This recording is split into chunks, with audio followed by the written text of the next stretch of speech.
What's up, guys? Episode 37, right? Did I mess that up? It's 37, I think. Okay. The days are binding together, Gabe. Yes. Days are turning into weeks, and weeks are turning into I can't wait till the 1st of December. Holy crap, I'm sick of school. Oh, well, we got 4 or 5 weeks left? Yeah. I think. I only had class twice this week because I haven't had Monday night's class since fall break, since September. Haven't had an assignment in that class since fall break, September, so. Nice. I ain't complaining. Dr. Muff's chill. Love that guy. Other classes, not so much, but it is what it is. We did a race a week ago today. Yeah, we did. It was an experience. That sucked. Yeah. I had a couple people asking me about it last night. I'm like, well, we'll just talk about it on the show, I guess. If you want to start with that, or you want to start with No, we can start with there. I got to look up something, but you can go ahead. Okay. So we went Friday night. This past, what was it? Can't remember the date, but let's just put it in this perspective. We went Friday night and to Taylorsville Lake State Park. And so we've talked about the Mshenzi crap ton on this show, right? A lot. And we've been hyping this up. And it got to the point where we thought we weren't going to be able to do it. Then last minute, we changed our minds. We're like, all right, let's actually go do it. And so, I'm glad we did in perspective, but holy crap, it sucked. Tough course. Oh, it sucked. It was such a bad course. It was awful. I'll never trust Chris Simon ever again. It was bad. So I ordered shoes the Monday before and a running vest the Monday before. It says 2 to 3 business days. I'm like, they'll be in by Friday. I'm leaving Friday. It's Monday. Surely they'll ship and be at the house. Well, I get an email on Thursday. I said, yeah, your stuff will be in Monday. I'm like, well, that's great because I need it 2 days before Saturday. that. And so anyways, we get I'm going with Cole, and we go to Lexington, and we're getting shoes and stuff, and I'm going to the Nike store, going to Fleet Feet, add it to the list. Add Fleet Feet to the list. It's on the list, bro. It's on the list. Men's Warehouse and EKU. If you know, you know. One day we're going scorched earth. Everybody's going down. But I go in the Nike store, and it's real bougie. Like the guy working there, he's like, you can definitely tell he plays soccer. Yeah. And I'm just gonna leave it at that. Yeah. And he's like, I said, you got any trail shoes? He said, yeah, we got these right here. I said, I want to try them on. I look at the price, I'm like, $180. Keep in mind, I ordered these shoes on Dick's for $70. Yeah. I'm like, because those are the ones that I was going to get. And I looked at them, 180, that's awfully steep. So I'm like, I'll try them on, see what happens. I try them on, and they're the most uncomfortable shoe I ever put on in my life. Like, they're rock hard, like solid. And I didn't like them. I'm glad I ended up not in those. So I'm like, yeah, I think I'm good on these. So I went next door to Fleet Feet. I walk in, and it's the same woman that was working back in April when I was marathon shoe shopping. And this store is nuts. So I walk in, and I'm like, oh, crap, it's going to be the same thing. Same thing. So back in April, I walk in. I'm like, hey, I'm looking for some race shoes. I got a big race on Saturday. And keep in mind, it's like Monday. So I got a big race on Saturday, marathon race, first ever, and I'm trying to find some, like, race day shoes for it. She said, you got a marathon Saturday? I said, yeah. He said, and you're wanting new shoes now? I said, yeah. She said, why? I'm like, the shoes that I have right now are falling apart. Like, the sole is coming off of them. And I need new shoes. And she said, don't get new shoes before a marathon. Do not get new shoes before a marathon. You're asking for an injury. You're asking to get hurt because your feet are not used to it, and you're going to go do this distance, and you're just going to get hurt. You're going to get hurt. I'm like, that logic is okay, but you're under the impression you can never wear new shoes because you're going to get hurt if you live that way. But anyways, you just can't do it. I'm like, well, do you have any race day shoes here? She said, I just can't. She's like, she's not showing me around. I'm like, okay, I'm leaving. So I walk out. So I come back in Friday, and I see her working. I'm like, oh my goodness, it's gonna be the same thing. I said, hey, you got any trail shoes? And she said, yeah. What do you need them for? I said, well, for running on a trail. That's what I leave it at that. I said, I'm going on a big trail run tomorrow, and I need some shoes for it. She said, how long's the distance? I said, 50 miles. She said, and you're getting new shoes before this? You're just asking for an injury. Have you ever ran a trail before? It's like Groundhog Day. She said, have you ever went trail running before? I said, no. And she said, you're just asking for an injury. You're going to get hurt. You're going to get hurt. And I'm like, well, I don't have any shoes for this, and I'd like to buy some. And I said, what trail shoes do you have? She said, well, we have this right here. And I looked at them like, these are junk. Like, I ain't buying these. What brand were they? I don't even know. They were like $160, and I just looked at them like, no. I didn't even try them on. So I'm looking around, I'm like, well, do you have any running vests? She said, have you ran in a running vest before? I'm like, oh my goodness, woman. Let me spend my money. Let me give you money. And so she looks back at me and she said, have you ever run in a running vest before? I said, no. Well, she says, you're just asking for an injury. You're going to get rashes and chafed up and all this. It's just not smart. I'm like, okay. Then I left. I'm like, this is absurd. Absolutely absurd that you won't sell me. And the crap they had too was not worth anything. So I'm never going to Fleet Feet again. Bad impression. Never. But because that's twice I've went there and it's been the same encounter both times. You're just going to get hurt whenever you do this. You know what? I'm standing right. Well, I'm sitting, but I'm fine. Yeah. So what do you know? Anyways, so then we go to the Dick's Sporting Goods at the mall, and I'm looking around. I'm trying to find some Hokas because I'm sitting in my mind. I was like, I want the Hoka Challenger H. This is what I want. Andy Glaze did 240 miles in it. I can do them. I can do 50 in them. I've tried them on before. I've liked them before. We tried those at Shields. Yeah. It's like, I've tried them before. I've liked them.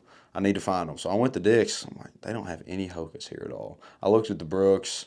Their Brooks were like, their trail shoes were like 160, 180. I'm like, I can't. I don't even want to try them all. I want the Hoka. So I'm looking on Google. I'm like, where can I find Hoka Challengers in store in Lexington? And I'm looking, and Cabela's pops up. I'm like, why in the world would Cabela's have them? But anyways, I call up Cabela's. I'm like, hey, do you have these shoes? Like, yeah, let me check. I'll call you back. And so I'm like, all right, while we wait for them to call back, let's go to Five Guys and get some Five Guys. And so we go, and me and Cole, we eat up, and it's so expensive. I spent $20 in there on a milkshake, fries, and a burger. I'm surprised that was only 20. $20. It was nuts. Well, it was a lot of food, though. Plus, you get peanuts, too. It was a lot of food, and I just had a chocolate milkshake. Cole got like a peanut butter Reese's milkshake, but we also wanted to try the bacon milkshake. Do not get the bacon milkshake. So Cole had 2 milkshakes? Well, he took a sip of the bacon one and dumped it out. Oh, I thought he said he drank all of it. Mm-mm. Oh. Well, he dumped it out. Miscommunication over the phone, man. No, but I took a sip of it. He took like 2 or 3 of it and dumped it out. And we had that, and we were talking to the workers. We're like, hey, have you ever had the bacon milkshake? They're like, no, we haven't. I'm like, well, I've always wanted to try it, but it scares me. That's what I kept telling them. So I'm scared of it. And so she made it and gave it to Cole. She's like, you got to try it and let me know how it is. We took a sip of it right in front of her. And she's like, I knew it'd be bad. But anyways, we go over to Cabela's, and it's like, they close at 9. We roll in at like 8:20 or something like that. We're looking around, and I get back there and there's nobody at the shoe section. It's like, you got to find someone to get the shoes out of the back.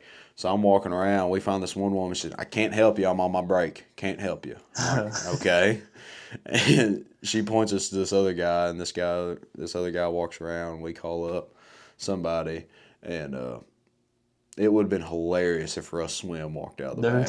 If Russ Swim would have gave me them shoes, it would have been just a full circle moment. But anyways, because he works there. But it wasn't him. It was some other older gentleman. And he gave me them shoes, and he's trying to sell me on getting the MasterCard Visa or the MasterCard. Yeah. Cabela's. I'm like, no, I don't need. He said, you're a smart young man right there. I said, you do not need any more credit cards than you already have. I said, you can't even cancel it. He kept talking about. I'm like, all right. So I get the shoes, and I walk out, and I'm like, well, I still need a vest to run in. And we saw one at Dick's that I kind of liked, and the same one that Cole had. And so we went to the Dick's at Hamburg, got the shoes. Then we went and got that vest right before they closed. Then we had an hour drive to Taylorsville Lake State Park. And so on our way, we end up getting there. Then you guys about pull in. I don't know if you want to start talking about the story now. About the... Man, I can't even... I've slept. So we roll into this place. And there's signs everywhere saying, hey, no parking. Big fine and jail time. Yes. If you get caught parking there overnight. No parking overnight, crazy. No camping. And I'm like, crap, dude, that was our plan. Can't even sell a day pass. Yeah. Like yours. This was our plan. We were going to sleep in the parking lot there and just wake up and we were going to be fine. But there's signs saying you can't do that. So we're like, well, where do we go? Do we drive to Frankfort 30 minutes out of the way? Do we drive to downtown Taylorsville trying to find a spot? And you find a little Mexican hotel restaurant. Well, no, Mexican restaurant. They were separate. It was a bar grill. So there was the Eagle Motel and Deli, which is a wild combo.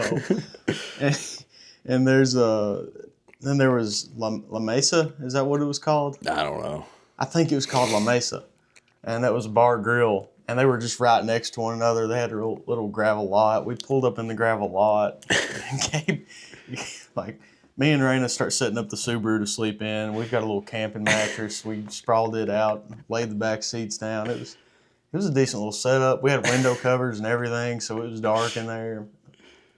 Solid setup. I get done setting our stuff up, and I look over, and Cole's got his soaking wet pillow.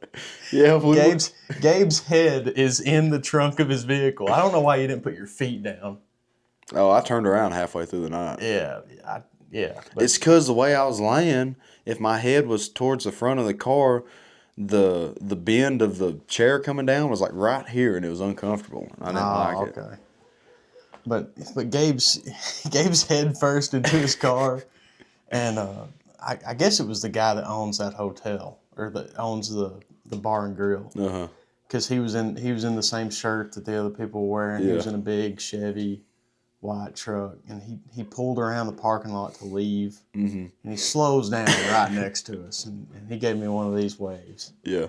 So I waved back at him. And I was like, nah, that's not good. I give us a half hour to an hour. And some poor sheriff's going to have to come knock on our window. Some poor deputy's going to have to knock on our window and be like, hey, either walk into the motel or leave,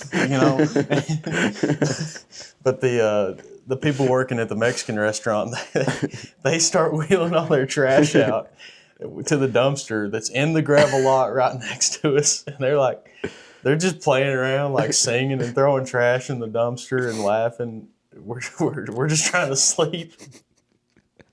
It was painfully unorganized. I got maybe 1 hour of sleep. No, I slept all right. I did not. I slept like garbage. And so I probably went to sleep around 11, and I woke up at 12. And then I laid in the back of my car from 12 to 1 before I fell back asleep. It was awful.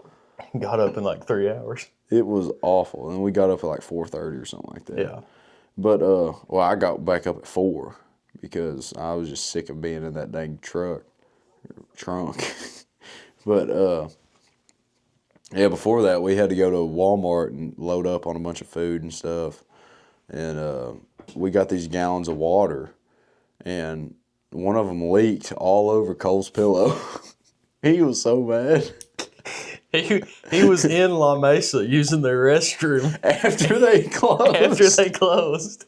We walked in. We were going to try to get us like a little something to eat, a little something to drink, and we walk in there, and their door's wide open. Yeah, so I go in, and they're all sitting at a table like right around the corner, and this lady she leans back around the corner, and she's looking at me, and she's like, "Can I help you?" And I was like, "Okay, so I help you." Are you open? And no, we're closed. So we walk back, and then Cole's like, I'm asking if I can use the bathroom. Just walks right back in. He was in there for 20 minutes. They probably already got done cleaning too. Oh, man. Go back in there. Go back in after Cole and clean up. Oh, they hated us. You know they hated us. But you can just hear, because we're right next to the highway, kind of, and you can just hear cars going by all night long. Uh-huh. Cole snoring. I can't go to bed. Cole's in the front passenger seat. He's reclined back. But anyways, we wake up at 4 a.m, and we drive over to the Shell Mart. We go get in there, use the bathroom. I get a little bagel or something. I get a bacon, egg, and cheese bagel, I think. It was pretty good. And so after that, we go to the park to meet up with Chris and the rest of them, and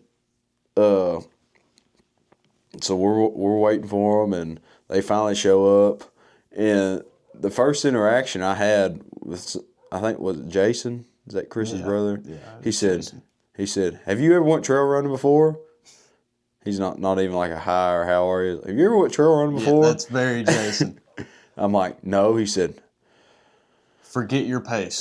He said, immediately. He said, "Forget your pace. Just forget everything you know." Yeah, forget everything you know. I'm like, "It's 5 o'clock in the morning. I just got here."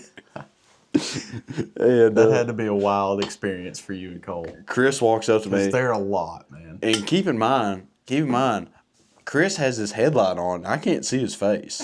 I don't know what anybody looks like until the sun comes up. And so Chris walks up to me. He daps me up, gives me a hug. He's like, "Hey, man, how you doing?" He said, "No," he walked up and goes, "Who's Gabe?" I was like, "Man, I was going to introduce you guys, but whatever." He said, "Dude, you got me whipped today." That's the first thing he said. And so we get all set up and stuff, and we're trying to get organized, and we take off right at 6 o'clock. And the first loop was pretty smooth for the first part. Well, let's break it down. Explain how this race worked. So we had, it was a 4-loop race. It was 12.5-mile loop around Taylorsville Lake State Park. Never again. Which I didn't know was made for horses. It's made for horses. People around Lexington, all them rich folk that hang out at Keeneland, they bring their horses down there and take them out on trails. Yeah. Had no clue. Horses have the right-of-way. Signs are everywhere. It's a 12.5-mile loop that is made to be taken on horseback. And it shows. Because it was up and down. We had an aid station 7 miles in to the loop. And then there was kind of like an aid station set up at the start-finish line. And, yeah, it was such a brutal trail. We did a little it was barely a half mile. Yeah. There's barely a half-mile loop right at the start. And it comes out right next to the start-finish line, and then you go down the trail. And that little loop wasn't bad at all. I mean, you had like a couple little hills, but they were, yeah, nothing crazy.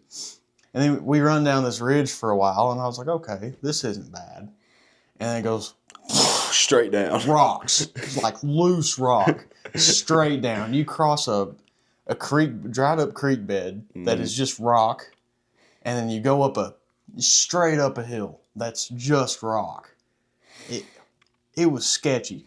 And then there's all these horse tracks in the mud or like dried up mud, and they had walked through there when it was wet. So these horse tracks are like Everywhere. some of them were like a foot deep. Yeah. I swear it. Yeah. And in the dark, dude, I kept rolling my ankle in them, like not really? bad, but like I'd step in one and almost fall. I fell in one of them. Really? Like I got tripped up on one of them and fell. And then you go up, right back down. And then you'd go up, right back down. And then you get the last time you go up in the first half of that loop on your way to the aid station. It kind of levels out a little bit. I mean, there's some more uphill, and you're kind of like on a hillside. Yeah. Like following the hillside. So Yeah. it's not bad there, but you're still like, you're going up, just go right back down and come back up. You finish off that ridge, you run to the park ranger. They weren't really a park ranger. Oh, somebody's house. But it was somebody's house, and you run around their fence, past their driveway on a little access road, and then you go uphill more, follow the ridge out, come right back in, and then you run up to the aid station. And then the second half, I don't honestly know which was worse. On the first loop, the first half was worse than the second half, but the rest of it, the second half was definitely worse. But the bad part about the second half was a trail called Snyder's Hollow. Snyder's Hollow. And buddy, if I ever get the chance To meet that guy, Snyder. It's gonna be a bad day. I will not be good to my brother. I'm gonna quit buying pretzels. Is what I'm gonna quit doing. Snyder's pretzels. No Quit more. buying them. Done. We're tearing the company down. And Add it to the list. Snyder's Hollow's on the list, buddy, by the way. bad on the list. And I was like, the second half of that loop was okay until I got to Snyder's Hollow. Because there was like one bad or two bad climbs before Snyder's Hollow. Yeah. But you went up those climbs, and then you had a good distance on a ridge Yeah. before you went back down. So that was pretty runnable. That second ridge was great. Like you could fly down it. And then you get to Snyder's Hollow, and it's like a 4-way intersection of trails. Yeah. And Chris tried to like outsmart us and put the signs where we would follow them. Dude, the first time I went through there, I was just walking around trying to figure out where I was supposed to go. Yeah. Because it's like Mshenzi 50, Mshenzi 50, Mshenzi 50. Yeah. And I was like, which one do I take? And then I finally figured it out looking at the map. You got to roll around. And I thought the back signs were placed well. Well, Because I was moving through there and I saw the first time, like, okay, I could take a left. yeah. But, anyways. Maybe I'm just not as directional as you are. So I finally figured it out. I'm running down Snyder's Hollow, and I'm going down that hill. I was flying down that hill. And I was like, man, this place is great. And then I was thinking about it, and I was like, I'm flying down this hill. I'm going to have to go back up. Yeah. Didn't know I was going to have to go back up 9 freaking times just to go back down 9 more times. And then you finally get out of the hills of Snyder's Hollow, and you're running on this hillside. And so much of Snyder's Hollow looked like this area. Yeah.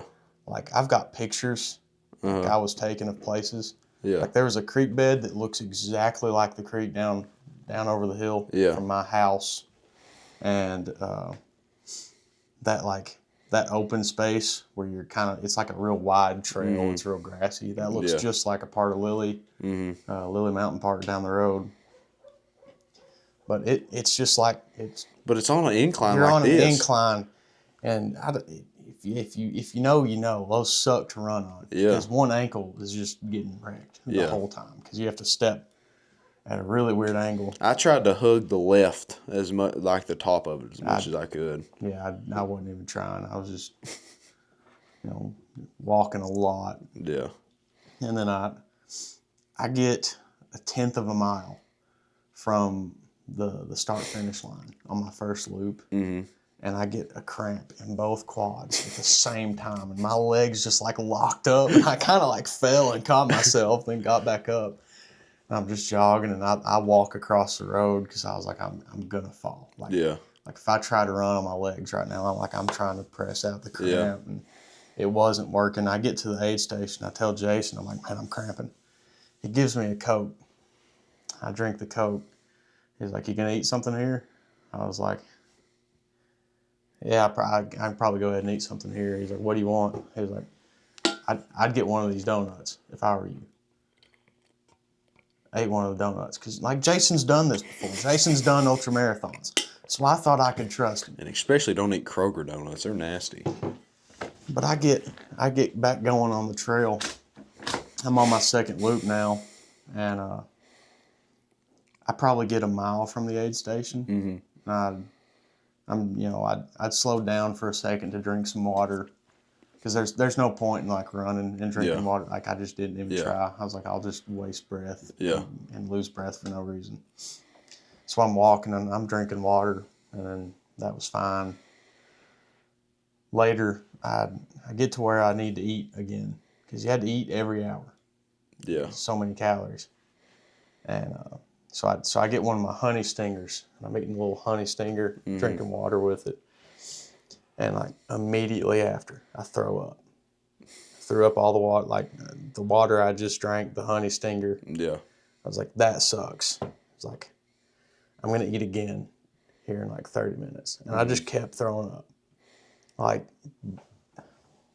at least 5 or 6 times a mile, and then more later. I was just throwing up. Like while I was running, there was no warning. It wasn't how I normally throw up. Yeah. Like normally I throw up and it's like my stomach cramps up. Yeah. And Raina always makes fun of me anytime I throw up because I throw up really loud. Like I'm like yelling while I'm throwing up. I don't know why I do it, but I do. But it wasn't like that at all. It was just like running and like,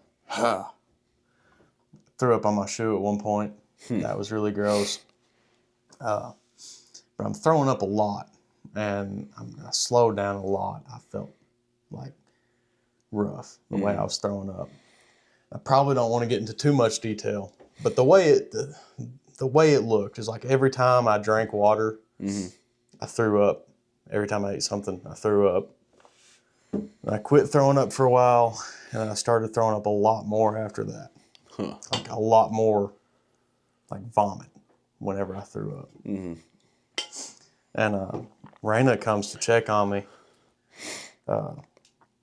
and because she called me and she said I sounded really rough. Yeah. So she came to check on me. I was like a mile from the aid station on the second loop, and I'm like, right before she gets up to me, I threw up a lot again. It was like really, really thin. Yeah. Yellow. Yeah. Sorry if it's too much detail. Might want to throw a trigger warning on this video. And my bad. But like I can't throw up after that. I'm just dry heaving. Yeah. And I'm out of water. I've been out of water for like 3 miles. So I'm just dry heaving a lot. And I couldn't throw up. Like I was trying to gag myself because my stomach was cramping because I felt like I needed to throw up. And I'm trying to gag myself to make myself throw up to feel better. Yeah.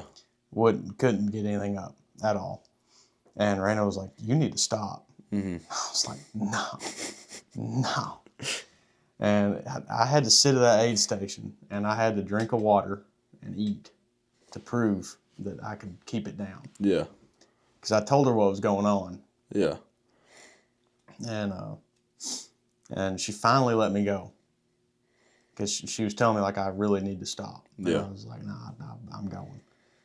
And Jason, like I said, Jason is, he's done ultras before, and he's very much so a person that's going to tell you not to be a beep and just push through the pain. Yeah, no, don't be a baby. Don't be a baby, push through the pain. That was a good word. I've been trying to think of one to substitute. Don't be a baby, push through the hurt, keep going. And so, like, probably 2 miles out of that aid station, the same thing starts happening. I start throwing up.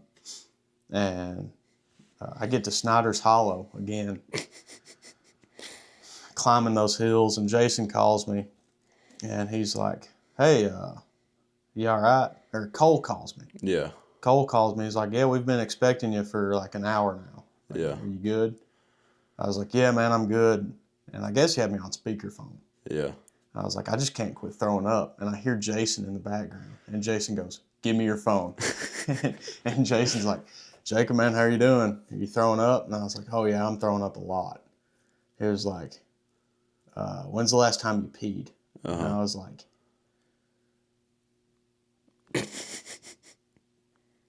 I'm not really sure. Yeah. Because it's been a minute. And he's like, try and pee. And I was like, right now? He said, yes, try and pee. So I stopped. And I'm sitting there on the phone trying to pee, you know. And I was like, yeah, I can't pee right now, Jason. He was like, okay. How much have you thrown up? And I was like, I told him. I was like, at least 40 times on the first half of this loop.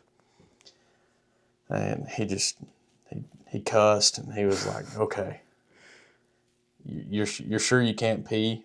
I was like, yes, like I'm straining over here. I cannot pee. And he's like, Jacob, I'm be honest, man. I had the whole "don't be a baby" speech ready for you. Mm-hmm. You probably need to stop. Yeah. He's like, that's the same thing I did at the Rocky Raccoon. And he was like, I didn't stop though, and I ended up getting rhabdo and going into kidney failure, and I was in the hospital for a while. And I was like, that doesn't sound good. so I DNF'd. I was very frustrated with myself, and Jason came and picked me up whenever I got out of Snyder's Hollow. But I still made it almost 25 miles. So it's okay. But an experience. Terrible trail. I feel like if we were on a different trail, I would have been okay. Oh, definitely. Like I feel like I would have finished if it had been on a different trail. And I'd have finished in Way faster. 14 hours. But that trail was awful. If you're not dodging rocks, you're dodging horse manure. Yeah. Like it was everywhere. Probably more horse manure than rocks. And I'm surprised I didn't step on any. Because I'll tell you my kind of experience with it, but we start there at 6 a.m, and we all start together, right? And there's 7 of us. There's me, you, Chris, Cole, Jacob, and Andrew, and Billy. Billy was hiking, but yeah. And so Wild Bill. We take off, and I'm just kind of following Chris and the other two, and his son and nephew. And Chris is like, "You're not going to lead the pack here?" I said, "Chris, I don't know what I'm doing. I don't know where I'm at right now." I said, "I'm following you guys." And so we get that first loop, and we're cruising like 11-minute pace. Yeah. You know, nothing serious. And I'm just happy-go-lucky me, having the time of my life. I mean, I'm having fun. I'm good little jog pace, you know. And then, like you said, we come out of that first little loop, and we're running along that ridge, and it's straight drop down. I'm like, oh, gosh. And so my goal was I'm going to walk the hills up and down. I'm going to walk the hills because I can't comprehend what 50 miles looks like. So I'm going to try to save as much energy as I can. And I struggle with hills going down like bad. I cannot, even this morning in the EKU 5K, we ran down some hills in the ravine, and I'm just kind of holding myself back. It's like, I just struggle with them going down. I just feel like I'm going to fall. But anyways, anywho. Rip that. Anywho. But I'm going down that hill, and we're just kind of keeping along with them. We're just chatting and talking and all this stuff. And Chris we probably get about 3 miles in, about 30 minutes in. And Chris is like, "Are we lost?" I'm like, "Are we?" I don't know. He's like, "I think the lake's supposed to be up here." And keep in mind, it's pitch black outside. You can't see anything. He's like, "I think the lake is supposed to be around here somewhere." And we're looking at the map. He's like, "Hold up, guys. I think we're lost." I said, "Okay." So I stopped, and he's like, "We should be right next to the lake." I'm like, "The lake is literally right there. Like, it's right there. I can see it. You see how there's trees all around us over here? There's nothing on this side. It's water." And so he's like, "Oh, you're right. Okay, I'm sorry, guys." And we take off running again. And so we take off in this. We finally find this flat stretch, and I just feel like I just need to go. I just need to take off and go. I was confident. I mean, we're 40, 45 minutes into this. I'm pretty confident in my ability of navigating and running on the terrain, and I'm just warmed up and used to it. And so I take off, and I hear from the back, "Oh, there he goes!" And so I take off going, and I hit this intersection, which I didn't realize it was an intersection because it's pitch black outside. So I'm just following along the trail, and it looks like the trail goes right. So I go right, and I start climbing up this grassy hill area. I'm like, okay, this is neat, and I'm cruising up that hill pretty good pace, and I get to the top, and everywhere else there's been a sign, right, telling you where to go. I get to the top, and it's like a T-bone intersection. And so I can either go left or I can either go right. There's not a sign anywhere. I'm like, what do I do here? So I'll pull out my little paper map Chris's wife gave me, and it's basically just a green circle on the map. Yeah, so I'm trying to figure out, okay, I'm right here. Do I go left or right? I'm like, well, let me see. Am I north? Like, which way am I going? So I pull out my phone, and I pull out the map on it. And I actually pull out the compass on my map because I don't have like a good enough signal for the map to actually load. And plus, the Apple Maps is not going to show trail routes and stuff. So I'm like, okay, this is north, and I'm here, and I go left. I'm in the wrong spot. I'm lost. So I sit there for probably 5 or 6 minutes, just like contemplating, like, well, do I go left or right? Maybe they'll catch up to me and they can tell me. So I'm standing at the top of this hill. I'm like, I don't know what to do. So I decided to turn back around and go back down the hill. And I'm following it on my Apple Maps, or actually on All Trails, because All Trails was a little bit more accurate with the trails and stuff. And I follow it back down to the actual trail. I'm like, oh, I was supposed to just keep going straight here. And then I see the sign that keeps going down. I'm like, oh, there we go. So anyways, I go back down that hill, and I'm running around, and I finally see some headlights up in front of me. It's like, okay, I'm on the right path. I'm catching up to them. And eventually we get through that first section, and this is what it was, about 7 miles. And it's probably about an hour and a half for me to get through that first section. And I see Chris and the rest of them, they're sitting there at the aid station. I come across, and the sun's coming up. So I take my headlamp off, put it in my backpack, and, I'm cruising. So I sit there, I drink some water, and might have ate something, I can't remember. I'm drinking water. I didn't even have to refill my backpack, my water camel pack, because I didn't drink that much from it. But me and Andrew and Jacob take off, and I think they were running it with Chris, or I don't know if I didn't know if Chris didn't want them going out by themselves, or I didn't know. I didn't ask. But they seemed to be running it with him. He was like, well, we're going to take off walking. We're going to wait for Chris. Chris went to the bathroom. Had to take him a number 2. And so he was sitting in the little bathroom there. And so I'm like, well, I'm just going to take off. I'll catch you guys later. And so then I put my headphones in for the first time, which this was the first time I've ever ran without headphones. And it was actually kind of peaceful, almost, like, because I ran that first hour and a half without headphones on. Then I put headphones on the second part. And I thought the second half on the first loop was easier than the first half, because I guess I was just in that groove, and I'm running along, and there's a lot of flat spots, and I kind of stride out a little bit. I'm still keeping about an 11-minute pace, nothing serious, nothing real fast anyways. I'm still walking up and down the hills and all that stuff. And I'm just feeling good. Hit Snyder's Hollow, crush it. I didn't even think Snyder's Hollow was bad the first time I went through.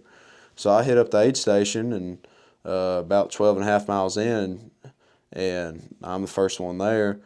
And Jason's like, well, how you doing? I'm like, I feel really solid, to be honest with you. I feel really good. He said, good. And so I sat there, and I was getting stuff out of my car. I was walking around there. He said, well, I'm only going to keep you here for 10 minutes. You got a 10-minute timer. I kick you out at 10 minutes. Is that what he said to you too? Yeah. Yeah. So I guess, get out of my aid station. And so I'm sitting there, and 10 minutes is up. It's like, get out. I'm like, all right. So I take off going, and I'm feeling really good.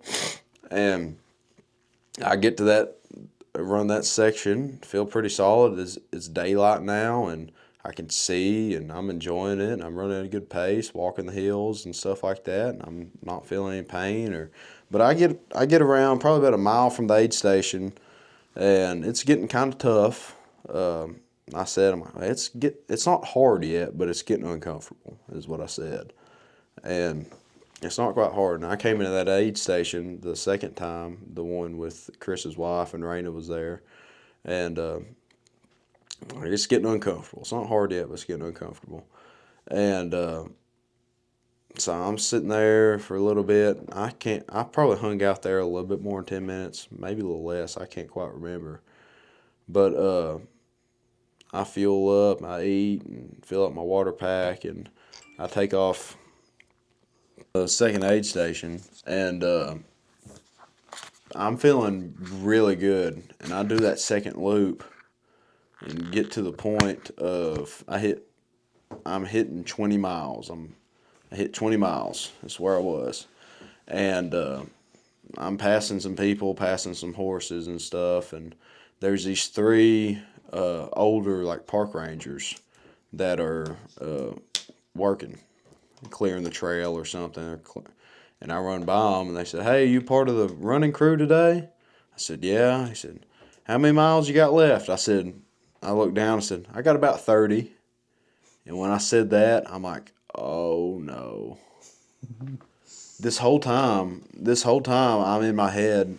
I'm not thinking about the number, and I'm not. I never thought about it.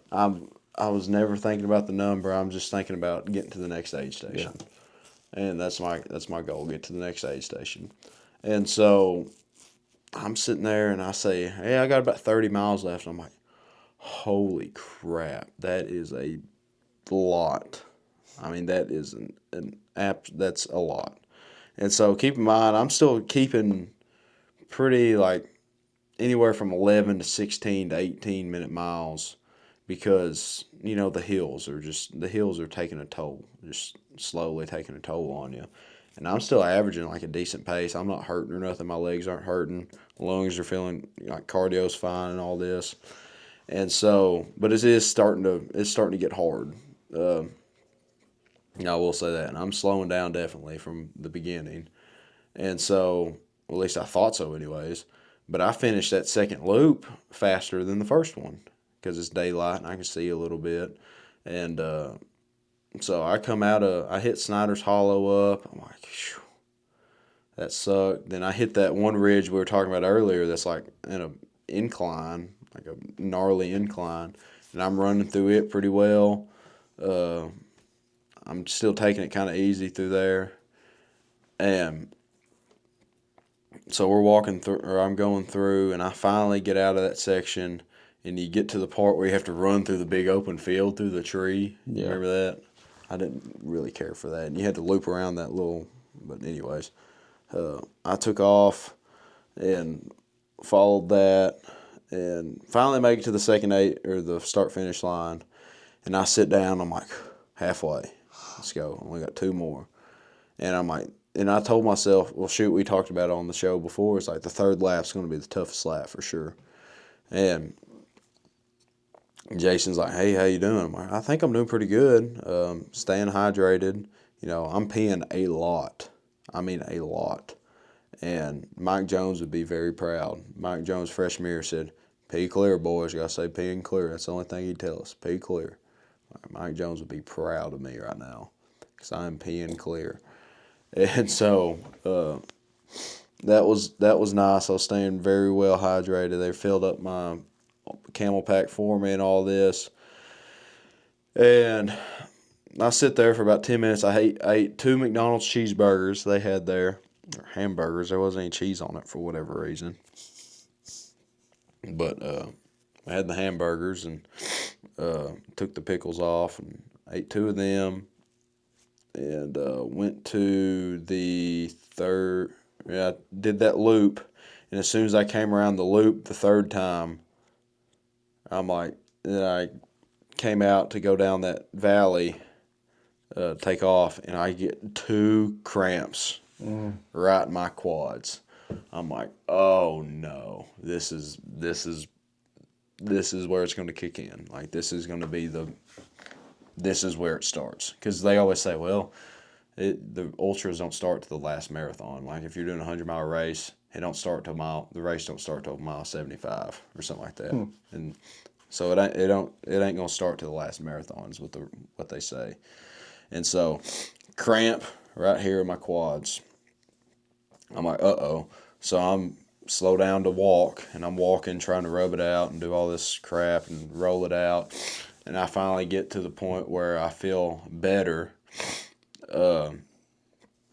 enough to be able to pick up and run a little bit. Well, I'm running for a little bit, cramp. I'm like, oh my gosh. And so it kept doing that. So I'd hit them hills, and you'd hit the down hills, and you gotta think these hills they're absolutely insane. Like, if I can remember, I'll try to put up a graph of and usually when you see races, it's just like a steady uphill or climb, then a downhill climb, then maybe you have another one. But this is up, down, up, down, Yeah, up, down, up, down. It straight zigzagging up and down. It was nuts. Never again. And so you got a lot of pressure and a lot of just torque and stuff on your quads building up, and I'm starting to cramp there. My hamstrings weren't feeling it that bad at this point, but I'm getting to the point where I have to walk more, and I have to walk a lot more, and I'm struggling through this section. And I'm just thinking, it's like, if I can just get to the next aid station, we'll be all right. And so, keep in mind, we've got like what? Hour and a half, 2 hours between each aid station. So there's a lot of time. It's a lot of time to yourself. I mean, you're alone for this whole time, alone with your thoughts, alone with the music you're playing or just whatever. And it's a lot of thinking. I kept telling myself, Gabe, don't get mad, don't get mad, don't get mad. You're here because you want to be here. You're here. Make the best out of it. Quit getting mad at things. And so, just like every rock I'd see, I'd treat it as a minor inconvenience. I'm like, you can't get mad at those things. You got to stay positive. And so I did a pretty good job at it for the first half of that the first half of that third loop. And I remember rolling in that aid station, and I was thankful. I came in there, I'm like, yeah, this sucks. I think Chris's parents were there, and like some other little kid was running around, and a bunch of dogs and Jacob's stuff. brother. And so they were all running. They said, well, how you doing? It's like, how was it? I'm like, that sucked. I said, that sucked. And so I sat down there, and my phone was about to die, so they plugged it in for me. It was like at 10%. They plugged it into some little janky charger and something like this. Somehow power was shooting to it. And Probably a car battery. I don't even know what it was. Knowing them. But the cord was awful. Like, the cord barely fit my phone.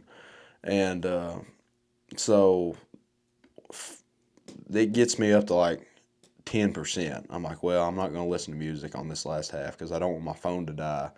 In case something goes wrong, I'd like to have some charge on my phone, Yeah. And so I just put my phone in my backpack and take my headphones out, headphones in the backpack, and I get up. I'm like, oh goodness, like my legs were still cramping and stuff. And they had one of them rollers, and I was rolling out and trying to stay in the best shape possible. And you gotta think, what, we're 20 or about 32 miles in at that point? Yeah. About 32 miles in. And so I'm going through, and I'm still kind of running, but I'm walking more than I was before. I'd say the first lap I walked probably 60%. Second lap, probably about 60%. They were probably about even between walking and jogging because you got to walk the hills, and the hills were a lot of it. So third lap, I probably walked about 75 to 80%, I'd say, on the third lap, especially on that back end, because I could only run for like maybe a minute or two before my legs would start cramping again. I'd have to quit and slow down to walk. And so I finally get to Snyder's Hollow, get down there, and I'm like, oh, I'm dreading this bad. And I've probably got about 4 miles. I probably got about 4 miles back to the aid station, or 3 miles. I had 3 miles to the aid station. And I'm on the phone with Cole. I'm like, yeah, I'll try to be there. I said, expect no more than 30 or no less than 30 minutes. Like, take me 30 minutes or longer. It took me an hour. Yeah. When I estimated 30 minutes, it took me an hour to get there. And so my first lap took me 3 hours on the dot. Second lap, just under 3. Third lap, 4 hours. That third lap took me an extra hour to get around, just because I was taking longer at that aid station, and I was also just struggling through it. Just that back end was awful. Snyder Hollow, and back when I hit that little weird incline, I walked it. I ran the first two. I had to walk that. It's just because I couldn't run. It's like my legs just wouldn't let me. I just couldn't run. And I was trying my hardest to listen to my body, because I know good and well I wasn't trained for that. I mean, I didn't train well for it at all. And I didn't want to get hurt. That was my biggest thing. I just wanted to finish it. And I knew it was going to be hard. And there was a difference between hurting and being injured. And, I was hurting and it was painful, but it wasn't like a sharp stabbing pain. It's like something's wrong. It was just it was a hurt saying, all right, you need to stop because you're tired. That's what the hurt was. It wasn't like a hurt because you're about to pull something or tear something. It was just hurting because it was exhausting. And so I remember crawling into the aid station. I sit down. I'm like, phew. And I remember thinking this whole time, like, all this walking I'm doing, Chris is definitely catching me. Chris is catching me, and you know what? He can have it. If he wants it, he can have it. Chris is going to catch me. He can have first place. Because I'm leading this whole thing.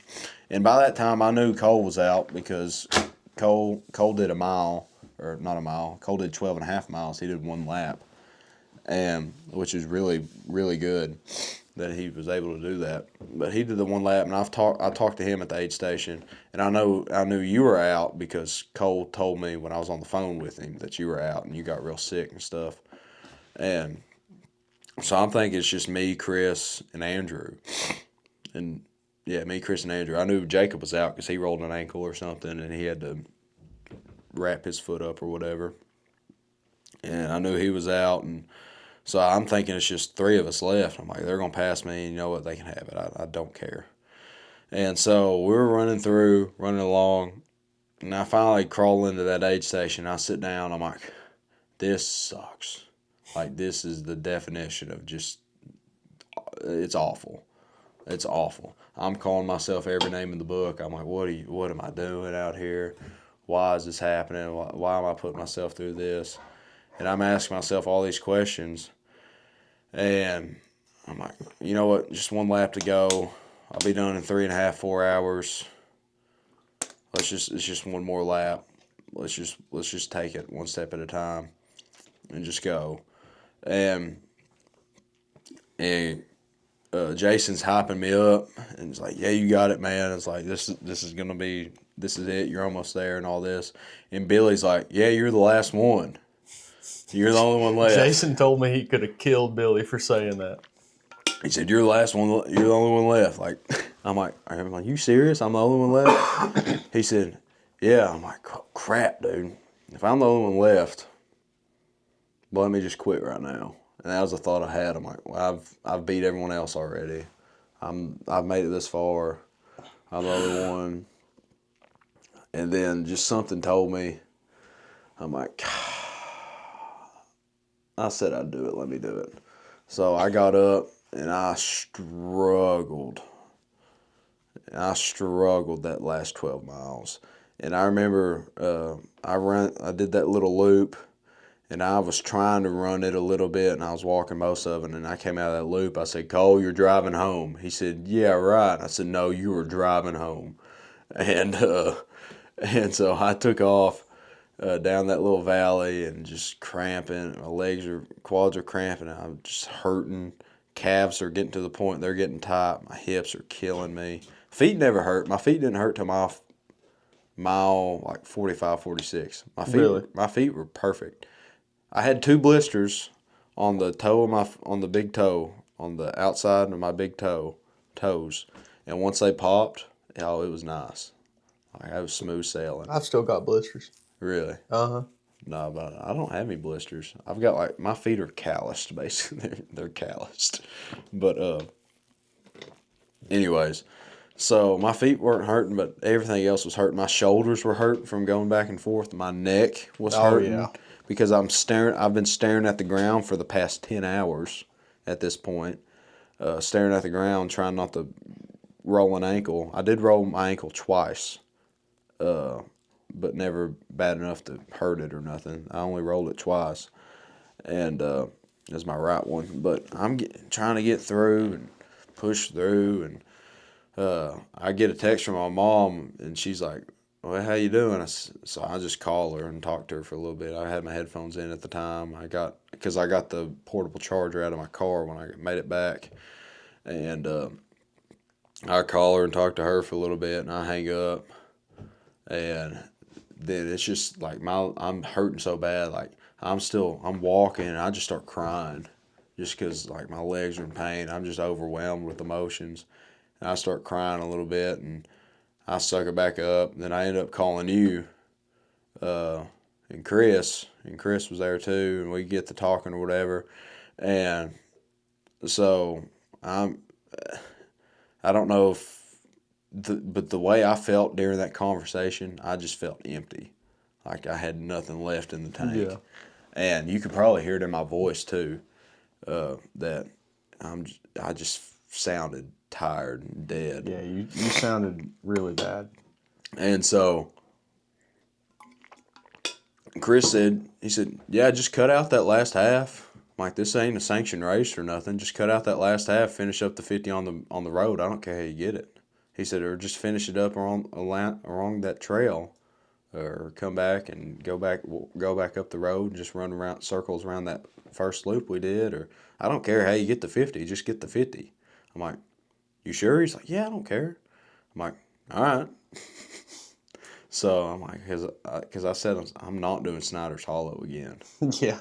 Like it was awful. I'm not doing that again. And so we come back around, and I get to that aid station. I'm sitting there, and you guys are all there. I'm like, 5 miles. Well, actually, before that, I'm struggling, and I look up, and I see Raina running down the hill. I'm like, how far out are we? She said, well, I think we were probably about a half mile or something like that. I said, thank goodness.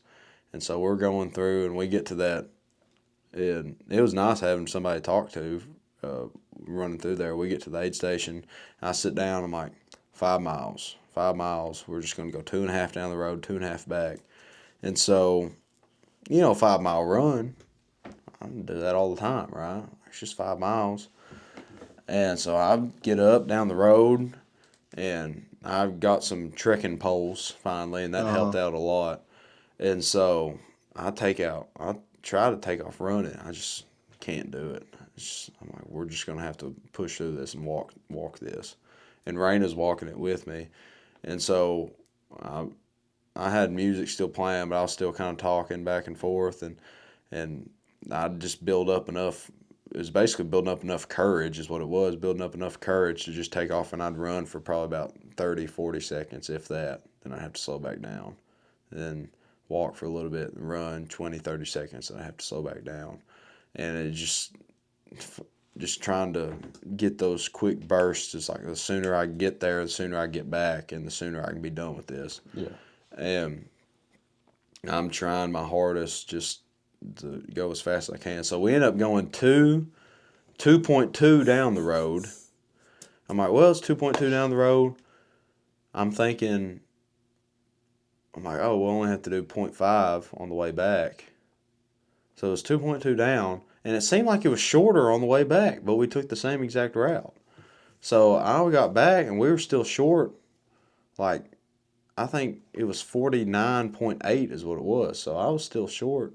No, it was 49.5. We were short half a mile somehow We ended up being short half a mile once I got back to the finish line, or my finish line. And so I'm like, all right, we'll just get down here. We'll run loops around the parking lot. And so I ran a loop around the parking lot, looked down. I'm like, dang, that wasn't even a tenth of a mile. Ran another one, then went down a lot farther and back. I'm like, surely this will be it. And by the time, so I crossed the finish line, I looked down, I'm like, I still got .04 to go. And so I loop back around and come back around, and I finally finish. And oh, it sucked, man. I sat down, and it's just like weight was lifted off my shoulders that I was done. And that was definitely, that might have been the hardest thing I ever done. I still can't decide whether it was my marathon in April or that, which was Really? harder. See, the whole time I was doing it, I was like, this has to be harder on him than his marathon. Because you were very ready for your marathon. Well, the difference is, this wasn't constant effort. This was spurts of effort over a long period of time. This was constant effort for 3 hours in a row with no breaks. So, and I'll never forget the pain that I was in them last 4 miles. Like, that was the worst pain I've ever felt in my life. But this was getting very close. Like, this 50-mile race towards the end was getting very close to that. So I say it's about even. I don't want to give one the edge over the other, which one was harder. I'd say they're about even. But this one sucked a lot more. Let's just say that. This one sucked more than my marathon race did. It was tough, and I only got halfway through it. Yeah, this one definitely sucked more. I don't know if it was harder, but it sucked more. And we got through it. And I sat there and I'm just like trying to catch my breath, and I just feel exhausted. And I remember standing up and trying to walk to the car, and I walked over and had to pee again for the 80th millionth time. I peed so much during that race. It was nuts. I mean, it was nuts how much I peed during that race. But we finished it, and I'm just kind of sitting there and just hanging out, and we finally get to the car, and Jason takes my shoes off for me. Takes my shoes and socks off for me. That was nice. And my feet held up beautifully. Like, they looked honestly the same before and after, I would say. They were a little bit more white and a little bit more like wrinkled up because of the sweat. Sitting and in stuff. sweat for 14 but hours. It was nuts. Like, you wouldn't think it because it wasn't muddy or nothing, but my whole back, my sock was brown. I had white socks on, white Under Armour socks on, and they were brown. And the whole back of my calf was brown from just mud being kicked up behind me. And it was nuts. Like, and you gave me them dude wipes, and I tried to clean up a little bit, and I got in the car, and I'm telling you, it was just nice to just sit there. And Cole was driving home, thankfully. Cole clutched up. And he told me he didn't want to drive home, and I looked at him. I was like, "Are you serious?" He was like, "I mean, I will." I said, if you ain't driving home, we're sleeping here tonight, because I'm not driving home tonight. That's what I told him. You didn't need to. But I was sitting there, and we finally got back to the car, and we stopped. I had to stop and pee again. We stopped at some little place, I can't even remember. Then I had to stop again and pee in Lexington. Like, I peed so much over that span. You got to think, I drank probably 10 liters of water. I don't know how many gallons that is. Was that close to 4? Because there's about 2 liters in a gallon, 2.5 liters in a gallon. I drank 10 of them. That's wild. So I drank a lot of water. I was not about to get dehydrated. Every time I'd stop and walk, I'd be sipping on that water. Like, we stopped and ate in Frankfurt after we left, and I drove us through the drive-thru. We got food, sat there in the parking lot, ate, switched spots, and I think before we left that parking lot, I was out. Yeah. I didn't wake up till we were in the driveway. See, I couldn't sleep on the way home. I tried to, but I had to pee so bad I couldn't the whole time. But I was trying to get through it and all this, and we finally got home, and I remember standing up, getting it. It just my body was like in complete shutdown. It felt like it's like I was waddling. It hurt to walk. It hurt to move. That shower, I took my shoes off. I took my shoes off and stood on the floor, and like bone on floor, like it hurt. Like it just hurt up and down my body just standing there, getting in the shower. I'm moving slow, and I felt like I'd just been beat. I mean, I was exhausted, absolutely exhausted. And I took a shower and I went and laid down. I told Mom and Dad, I said, I'll tell you about it, but I gotta lay down. You're coming here. I'll tell you about it. So I'm sitting there laying in the bed, and I'm telling them all about the race and this and that, and they finally go off, and I go to sleep. And I wake up 9 o'clock in the morning to go to church, and I get out of that bed, and I'm like, oh, and I was waddling all day long. And I'm thinking, I'm like, dude, this run tonight is going to suck. But anything to keep the streak alive. Bad. You influenced us into starting a streak. Yeah. Today will be day 7. Day 7? Yeah. Nice. I'll never have a harder day than day 1 and day 2. Dude, last night it was bad. At work yesterday, like we took lunch. I was walking to the lunchroom or the little break room, and I was like, man, my freaking foot's hurting. It's my right foot. Like, my right foot's felt fine since the Ultra. It's my left foot that's been jacked up. Yeah. And it's just like not really a sharp pain, but it's just like it's aching, like in my ankle. Yeah. And I got home finally at like 8 o'clock last night. I was like, I got to run. Mm-hmm.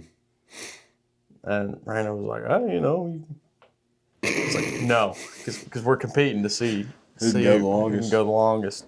I was like, no. I was like, I just got to stop thinking about it. I got to put my shoes on and run. Mm-hmm. And I ran here at the house because I didn't feel like driving to town. I was too tired to drive. I put on the shoes that I wore for the Mshenzi. And I hope that's the last time I ever put those things on. I bought them at the Nike clearance store in Gatlinburg. Yeah. They're not great, man. Whenever I bought them, I did some short runs in them, and I was like, man, these things are awesome. No. Yeah. Those sucked. And you said that, and that's why I was going to buy them Pegasus. Yeah. And they were awful. The ones terrible. I tried on. They're terrible. No wonder they were on clearance. Yeah, but hopefully that's the last time I ever wear them. But man, my foot hurt so bad last night. Yeah. And it was like every step I took hurt, and every now and then I'd like try to walk for a little bit. Mm-hmm. I was like, man, it hurts just as much as when I'm walking. And I was just running in the fence. And it hurt my foot really bad to go up the hills because my ankle was moving around more. Mm-hmm. And I was like, I got to 1.5 miles. Yeah. I was like, I don't think I can run up another hill. Yeah. Like this. So, you know where the pool was at in the backyard? Yeah. I just started doing circles for 1/2 mile. And the dogs were out there with me, and they were like looking at me running around. I'm like, what are you doing? Eventually, I got to 2 miles. It took me forever. I think it took me 30. Let me look. I saw it on Strava. I think it was like 32 minutes. Yeah. But that run Sunday night, oh my. 33.5 minutes. That run. It was bad. That run last Sunday night, oh, it was awful. Oh my goodness, was it awful. I ran the first mile. I didn't walk any of it. I thought I was going to have to jog it, but because that's been my whole stick, right? It's like, oh, you got to do it without stopping. I'm like, I'm not going to stop and walk. I ran the first one like 11.5 minutes, and I'm just waddling. And then I ran the second one in about like 10 or something like that. That's crazy. And it sucked. And it wasn't like, it was never my cardio or my lungs that gave out. It was just my legs. Like, my cardio was fine. I mean, I could feel the effects of being tired, but it was just my legs. And slowly but surely, Monday was tough. I was waddling around EKU Monday. That made me mad. I had to go to EKU for 10-minute meeting. Came home. Golly, it made me mad. Waddled up them steps at Combs. Walked from Alumni to Combs. But had to waddle there, waddle back. Wednesday was the first day I could walk without a waddle. And Thursday was fine running wise. And yesterday I took it easy running wise. I mean, I was still sore. And this morning I did that 5K. That's a whole story for another time. I'm not even going to get into that because I'll just get mad. But I came fourth overall this morning. I ran, the course was only 2.93 miles, and I finished it right at 18 minutes. It was nuts. My first mile, 6:11. Second mile, 6:11. I don't know what my third mile was because we didn't make it that far. But I crossed right at 18 minutes, and I was averaging about a 6:10 pace is what my Garmin says. And so, I probably would have finished it about 18:30, 18:45 probably, around that. Sub 19 for sure, which, I was really happy with. I mean, it's the fastest I ever ran that distance before. I was very happy with it. It said my fastest mile was 6:03. So, I guess it tracks it, from, the halfway mark through the half mile to the halfway mark through the second mile. Yeah. It would have been so I ran a PR, or at least Strava PR, 2 mile, 12:14. So I was really happy with it, with my efforts this morning, considering a week ago today I did 50 miles. So, yeah. It's been neat, though, in a week since that half marathon, or not the half marathon, since the ultra marathon, my quads have not hurt one time. Really? Running. Haven't hurt one time. Going up a hill, nothing. It's like I've got a lot of pressure in my right knee. Yeah. And that hurts when I go up a hill, but yeah. I haven't felt my quads at all going uphill. My calf, it's like I turned them off. My right calf has been bothering me. It didn't bother me today, but it's been bothering because I rolled it out before I went up to the rec and rolled it out before the race started this morning. But I was pretty happy with that effort this morning. The event itself sucked. People, they don't know how to run an event, but we won't get too deep into that. But yeah, how long have we been going? We took our pee break. We were at 45. So. Yeah, we're at 81 right now.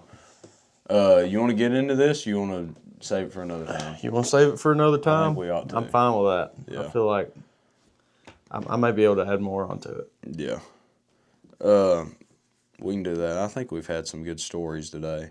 Yeah, my 2 mile last night, I got it done. I came in, showered, and I had to get up, go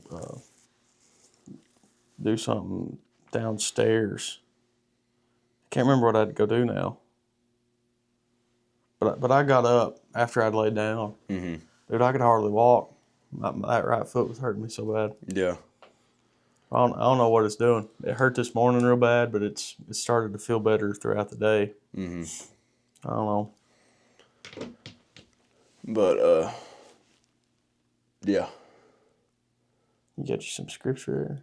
Yeah, I figure this can be our verse for the day.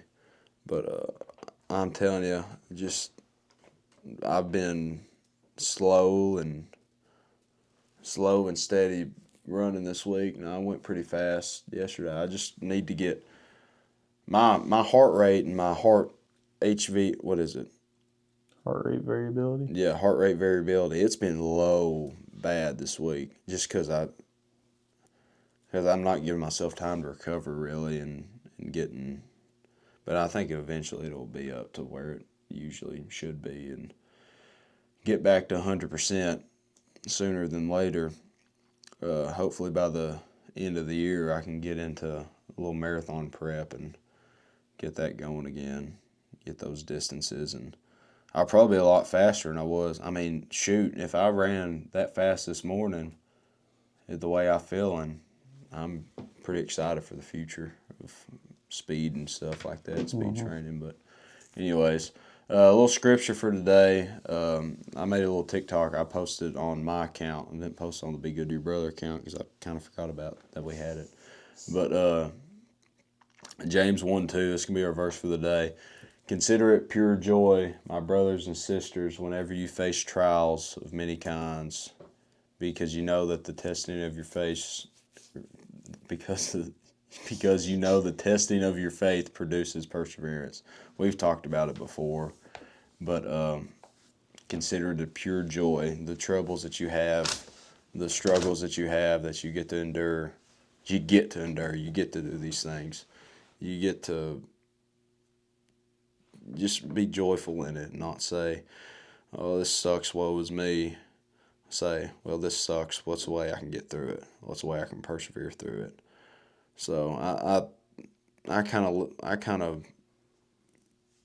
took that verse in when I was running last Saturday, and that's just kind of been on my mind this week. Consider it a pure joy that you're put in these situations and you get to work yourself through them. So I think that's cool. I like it. But yeah.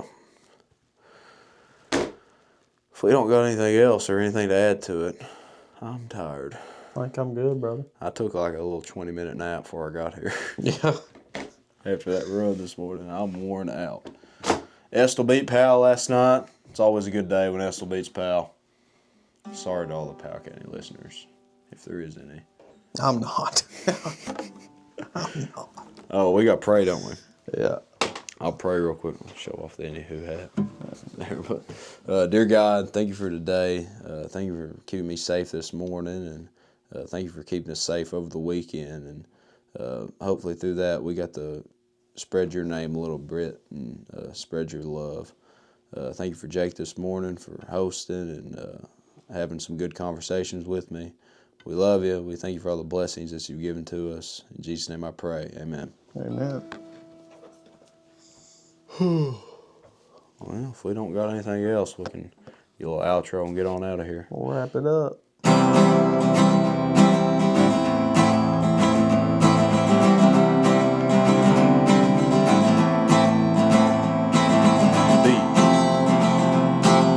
good to your brother. All right, guys. That was 37. We love you. Jesus loves you. Be good to your brother.